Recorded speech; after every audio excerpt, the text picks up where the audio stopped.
Hoje, 14 de setembro, dia da exaltação da Santa Cruz, caiu num domingo. Portanto, por ser uma festa do Senhor, nós não celebramos com a cor típica do tempo depois de Pentecoste, o verde. Celebramos hoje com a cor vermelha. Os judeus, quando estavam no deserto, eles tiveram a graça de serem alimentados por Deus. Deus deu água àquele povo, deu alimento. Mas os judeus, com o cansaço da caminhada, que se tornou para eles uma cruz, começaram a reclamar o cansaço, o suor. Moisés, não estamos suportando essa caminhada, temos sede, temos fome. Aliás, detestamos essa comida, o maná, detestamos essa comida que estamos comendo, essa comida miserável. Deus escutou. Deus, ele tem uma função, no Antigo Testamento, ele age de maneira pedagógica. Deus manda então para aquele povo serpentes venenosas que mordem, pica aquela gente. E o povo, desesperado, pede a Moisés: Moisés, pede a Deus por nós, interceda por nós, estamos perecendo por causa dessas picadas, dessas serpentes venenosas. E Moisés intercede por aquele povo e pede a Deus. Deus manda fazer uma escultura. Deus manda que se erguesse um poste no deserto, e ali naquele alto do poste, uma serpente de bronze fosse colocada. E todo aquele que olhasse para aquela serpente seria curado. A história, ela não se repete, mas ela rima.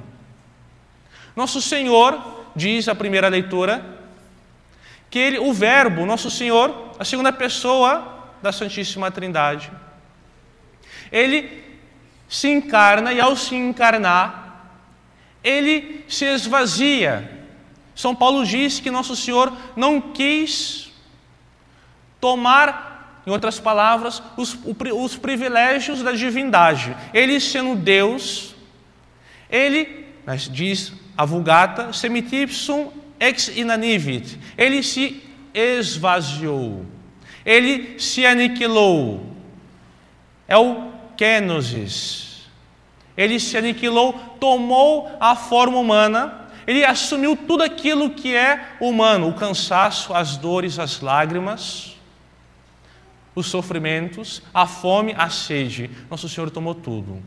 Ele é aquele servo sofredor de Isaías 53. Aquele que não tem, a sua aparência não tinha graça, não tinha beleza, não excitava amor de ninguém. Aquele que tinha tomado os sofrimentos, ele era um homem experimentado da dor, o homem da dor. Tinha tomado sobre si todas as iniquidades, todos os pecados. Ele se tornou pecado. Se a serpente no Antigo Testamento era a serpente que picava, mas havia uma outra serpente colocada no alto do poste, que ela representando a maldade, o veneno, mas que curava. Nosso Senhor, ele toma sobre si todos os pecados, se torna iniquidade por nós. Se a encarnação de Nosso Senhor, o seu padecimento aconteceu dessa maneira, se tal é o remédio, tal a doença. Se eu vou ao médico reclamando de dor de cabeça, e o médico diz: toma aqui, compra aspirinas para a sua dor de cabeça. Ótimo, vou lá na farmácia e compro. Passou. Agora, se eu vou ao médico reclamando de uma dor na perna, e o médico diz: bem, vamos analisar melhor, vamos fazer outros exames, quem sabe uma quimioterapia, quem sabe isso, quem sabe aquilo. Santa Maria, tal o remédio, tal a doença. Se foi necessário que Nosso Senhor, que Deus, a segunda pessoa da Trindade, se encarnasse, padecesse por nós, é porque a doença, a picada da cobra, o veneno, não era qualquer um. Foi uma ofensa feita a Deus. Era preciso que o próprio Deus, um Deus, reparasse. Era uma ofensa. O ofendido tem valor infinito. Era preciso que um homem e Deus, aquele que fosse pontífice, aquele que ligasse, construísse a ponte entre o homem e Deus, fizesse isso. Este era o remédio. Hoje nós celebramos a exaltação da Santa Cruz. Esta cruz que nós exaltamos hoje, ela por si mesma, ela não tem um sentido. Ela ganha sentido por causa de Cristo. Pessoas eram crucificadas antes de Cristo. Pessoas continuaram a serem crucificadas depois de Cristo. Era um instrumento de tortura, de horror, de punição. Os primeiros cristãos tinham pavor de olhar para ela. Estavam próximos a Cristo. Muitos presenciaram as dores de Nosso Senhor, os relatos da paixão. Mas nós não estamos aqui para exaltar um instrumento de morte, de tortura. Estamos aqui para exaltar aquele que deu sentido à cruz. Aquele que assumiu a nossa iniquidade e quis nos amar com máxima intensidade. E a máxima intensidade que alguém pode amar o próximo é dar a própria vida. É a cruz que nos salva. Nenhum de nós aqui, se alguém aqui quer entrar no céu, não tem outro caminho se não ser a cruz. Se for para o céu, de uma maneira ou outra, entrando depois, entrando imediatamente, vai passar pela cruz. Para a cruz nós não devemos ter prudência.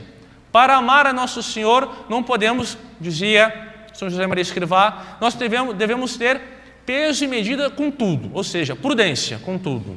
Ponderar as coisas. Quando se trata de amar a Nosso Senhor, nós não devemos ter prudência. Todos sofrem, todos passam pela cruz. Se nós não assumimos a nossa cruz com amor e beijamos essa cruz que nos salva, a cruz pela qual fomos batizados, quando o padre derramou a água, a cruz com a qual o bispo passou o óleo, ungiu, a cruz, Nosso Senhor é imolado incruentamente no altar. Se nós não tomamos essa cruz, não abraçamos, por medo dos sofrimentos aqui nessa terra, sofrimentos piores, dolorosíssimos, passaremos de uma maneira ou outra no purgatório. O problema é que nós não vemos o purgatório. Então nós preferimos nos poupar aqui nesta terra. Amar mais ou menos, amar pela metade. O problema é que o amor de Cristo nos constrange. Ficamos constrangidos diante do amor de Deus. Diante do amor de Deus que nos impele, duas atitudes podemos tomar. Ou nós fugimos igual o diabo foge da cruz, ou então abraçamos, sim, Senhor, com lágrimas. Dói, é difícil, mas eu quero. Porque é um amor que nos constrange. Ele morreu por mim. São Paulo diz de novo: tenhamos os mesmos sentimentos de Cristo. Ter os mesmos sentimentos de Cristo é se esvaziar, é se aniquilar. Ninguém se salva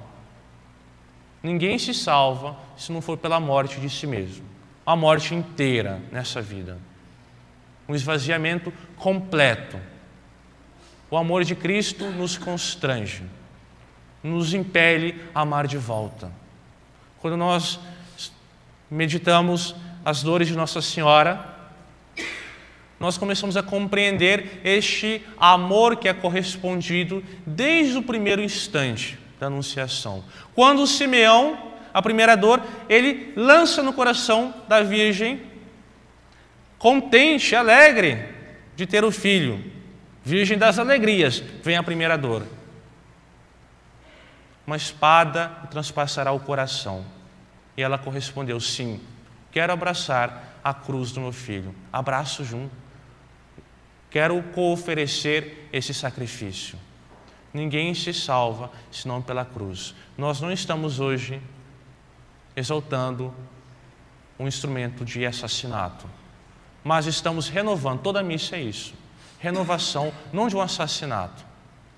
Seria algo terrível, macabro. Estamos renovando em toda missa, de maneira especial hoje. Estamos renovando um amor generoso que Nosso Senhor se deu a nós há 2000 anos atrás, e todos os dias Ele se renova no altar por nós. Tenhamos os mesmos sentimentos de Cristo, a humildade. Em nome do Pai, do Filho e do Espírito Santo. Amém.